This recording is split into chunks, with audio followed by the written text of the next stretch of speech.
Some of the most painful deaths in the MCU weren't actually big-name characters. Yeah, we all definitely cried when Tony died, but we also had 8 movies with him? Some of the names here didn't get that spotlight, but their deaths did change the lives around them. And the last one on this list, as vague and unclear as it was, is actually the most heartbreaking death of them all, if it really is a death. Let's get into the most devastating losses that we have ever seen throughout the MCU so far. Aunt May. When people talk about the most painful deaths in the MCU, this one hits differently because it upended the status quo on top of completely changing Peter Parker forever. In No Way Home, Aunt May wasn't just the sweet, supportive guardian in the background anymore. She became the emotional heart of the story. Throughout the movie, May keeps pushing Peter to help the villains instead of sending them back to die, because that is who she is. She genuinely believes that if you have the power to help someone, you should do it. That's the exact mindset that defines Spider-Man. What makes Aunt May's death even more heartbreaking is that in the MCU, she essentially becomes Uncle Ben. For years, fans wondered when Peter would finally get that defining lesson, because unlike previous Spider-Man versions, Tom Holland's Peter never really had his Uncle Ben moment, but he got it when Aunt May died, with her final words in the MCU being the phrase that defines every Peter Parker's life. Honestly, I really became fond of the cool aunt dynamic that Aunt May brought to the table. Every live-action May is always a struggling, down-on-her-luck, but ultimately kind and wise single widow. It was nice to see that change, and that's why her death hit so hard. It happened so brutally, too. Full points to Dafoe for selling it so well, but man, I was bawling in the theater. Right after the Green Goblin attacks and the explosion happens, there's this brief moment where it almost seems like May survived. She's still talking, still trying to comfort Peter, and then she collapses, and the realization hits. She is gone, and you can literally see Peter's world breaking apart in real time. Yondu.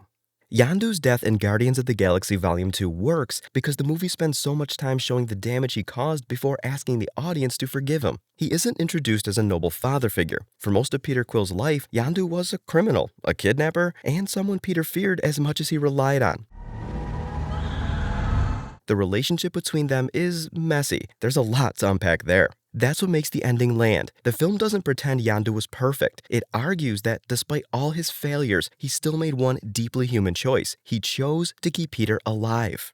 The turning point comes when Ego finally reveals why he wanted Peter's mother gone and what Peter actually means to him. The expansion, reason for my very existence would be over, so I did what I had to do. It broke my heart to put that tumor in her head. Yondu immediately becomes easier to understand after that. He knew exactly what Ego was, and for years, he protected Peter from becoming another disposable experiment. Not because he was selfless by nature, but because somewhere along the line, he genuinely started caring about the kid he abducted. Michael Rooker plays that realization with surprising restraint, too. Yondu never suddenly transforms into a soft, sentimental character. He's still rough around the edges, even in his final scenes. His death itself is painfully simple. There's no grand speech during the sacrifice. He gives Peter the only suit, sends him to safety, and accepts the outcome almost immediately, and the moment lands exactly as it is supposed to. The funeral scene is what truly gives Yondu's death its weight. Earlier in the film, he is confronted with the reality that the Ravagers no longer see him as one of their own. He is isolated, bitter, and fully aware of the mistakes that pushed people away from him over the years. But when the Ravager ships finally arrive to honor him, the moment feels less like a celebration and more like a quiet acknowledgement of who Yondu really was beneath all the damage and bravado. I know. Stars. I'd agree, but it's them they know not. He wasn't a hero in the traditional sense, and the movie never tries to rewrite his past. Instead, it recognizes that even flawed people can leave behind real love and real sacrifice. Yondu spent most of his life hiding emotion behind threats, jokes, and anger. Yet in the end, every choice he made for Peter came from a genuine care, and that's what makes his death land for me. Ho Yinsen. A lot of MCU deaths are designed to shock the audience, but Dr. Yinsen's death in Iron Man is painful for a different reason, and to really understand it, we have to understand who Tony was. At the start of the film, Tony Stark is still the version of himself that only really cares about success, weapons, and his own reputation. Yinsen is the first person who forces him to confront the consequences of the life that he has built. Not because he was judging Tony like the reporter from Brown, or because he was jealous like Obadiah, but because he believed that Tony could be more. He realized the only thing getting in his way, really, was Tony himself. I don't think it's a stretch to say that this man's final moments had a profound impact on the MCU because they shaped the man that Tony would become.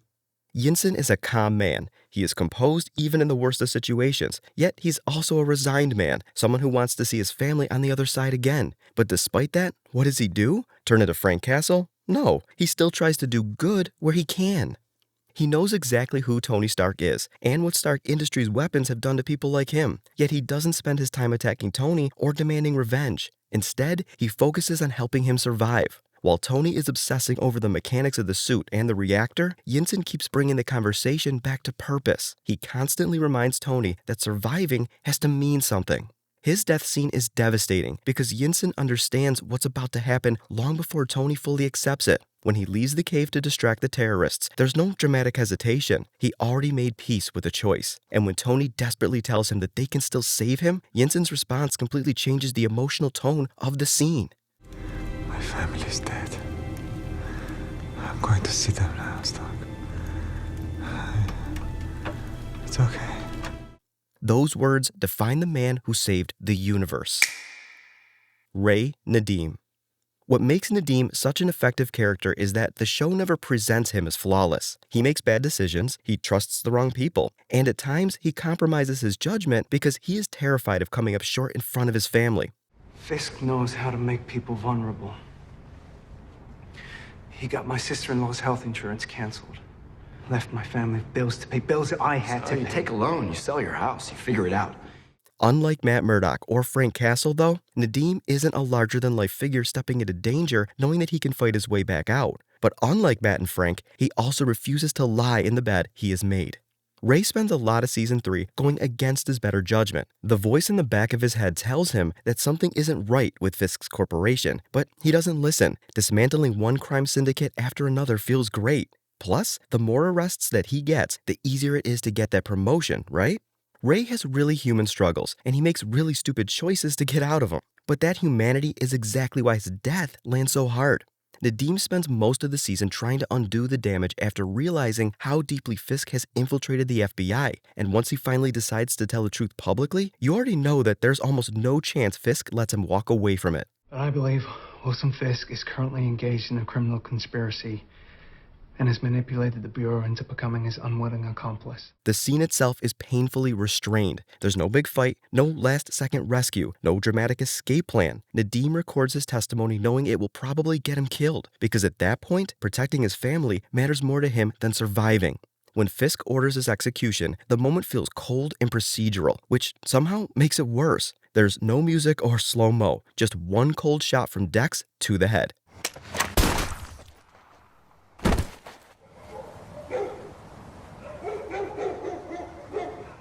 For the audience, by the third season, we're pretty familiar with Fisk. Manipulating someone like Ray is nothing to him. So from the start, his character has a sense of doom with death that flags all over, and the show almost makes you think that it'll dodge the inevitable, especially when Matt and Foggy help him.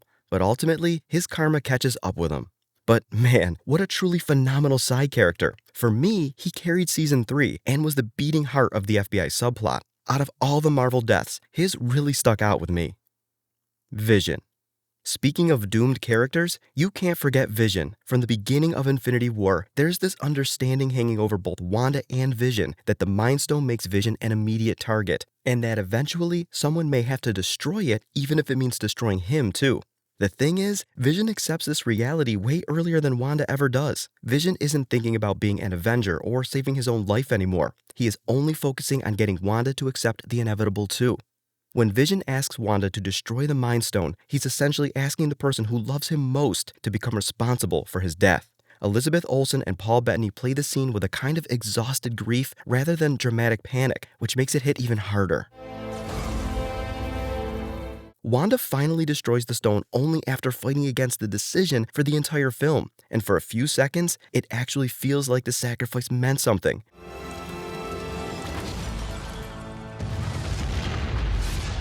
But, then Thanos happened. The second death is what makes the scene linger. Vision doesn't get a triumphant ending or even the dignity of his sacrifice holding back Thanos. Wanda is forced to watch the person that she loves die twice within moments of each other, and the film gives her absolutely no comfort afterward. It's one of the bleakest endings the MCU has ever given a character. Natasha Romanoff. From the beginning, Natasha talks about the red in her ledger, the guilt, violence, and trauma connected to her past as an assassin trained in the Red Room. You never fail. A lot of characters in the MCU fight to save the world because they're heroes by nature. Natasha spends years trying to become someone that she can actually live with. Over time, the Avengers become the closest thing Natasha has ever had to a real family. You can see it especially after the snap, when most of the team is broken or disconnected while she is still desperately trying to hold everyone together. She throws herself into missions and coordination work because losing the Avengers is, and this is just my opinion, but I think it's not something she can bear. I think the one who understood that best was Clint. That's why her dynamic with Clint Barton during the Vormir sequence is so important. Clint represents one of the oldest and most personal relationships in her life. They both understand each other's darkness in a way that few other characters can. Neither of them wants to survive at the other's expense. Natasha isn't acting out of obligation or because she thinks her life matters less. She genuinely believes Clint deserves the chance to go back to his family after everything that he lost. And when she falls, the movie doesn't treat it like a grand victory. There's no triumphant music or final speech waiting for her. It's sudden and painfully final. Later, when the Avengers return with the Soul Stone, but without Natasha, the silence says more than dialogue could. After years of trying to wipe away the red in her ledger, Natasha finally dies knowing she gave her life for something larger than herself. Wanda Maximoff.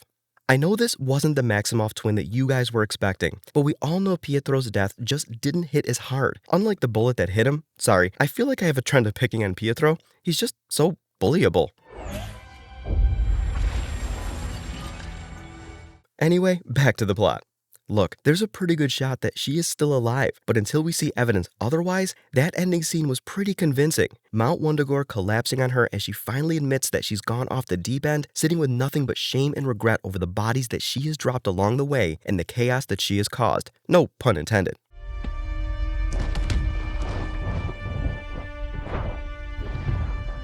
Wanda's one of the most tragic characters in the MCU. As a child, she lost her parents to a Stark bomb, her twin brother to Ultron, Vision to Thanos twice in the same half an hour, and her children to the collapse of the Westview Hex. She was way past her limits when she went into the movie. But you see her throughout Age of Ultron, Infinity War, and Endgame trying to rise above it. Sure, in Endgame she's teetering on the brink of total collapse, and she's mostly driven by rage, but she's still a hero. She trained hard to become an Avenger, move past the death of Pietro, and make a new life for herself.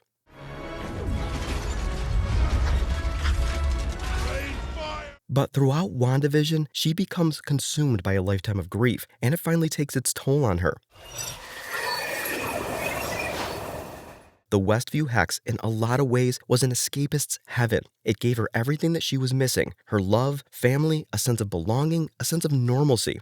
I mean, of course it did. It was her hex. But what was really devastating was seeing her become somebody who her own children were terrified of. It wasn't a wizard hitting her with a stronger spell or a superhero punching her into submission. It was a flinch. When she finally crossed into Earth 838 and approached Billy and Tommy, they didn't see their mother. They saw nothing but danger, even though it had their mother's face. If she has died, it's one of the most agonizing acts of atonement in the entire franchise. By bringing Mount Wundagore down on herself, she didn't just end her own life, she destroyed the Darkhold in every single universe to ensure that no one else could ever go down the path that she did. The ultimate tragedy to me of Wanda Maximoff is that the clarity she was looking for, accepting her grief and moving past it, came at the cost of her own life dying alone, completely in the dark. It is so easy for critics to joke about comic book movies not having any real stakes, or to complain about the fake-out deaths and the multiverse bringing everyone back. But when you actually sit down and look at the ones who didn't come back, the mentors, the parents, the best friends, and the corrupted heroes, you realize that a lot of the heart of the MCU is built on the characters who led messy lives full of regret, and the last thing some of them could do to make up for it was to die on their own terms.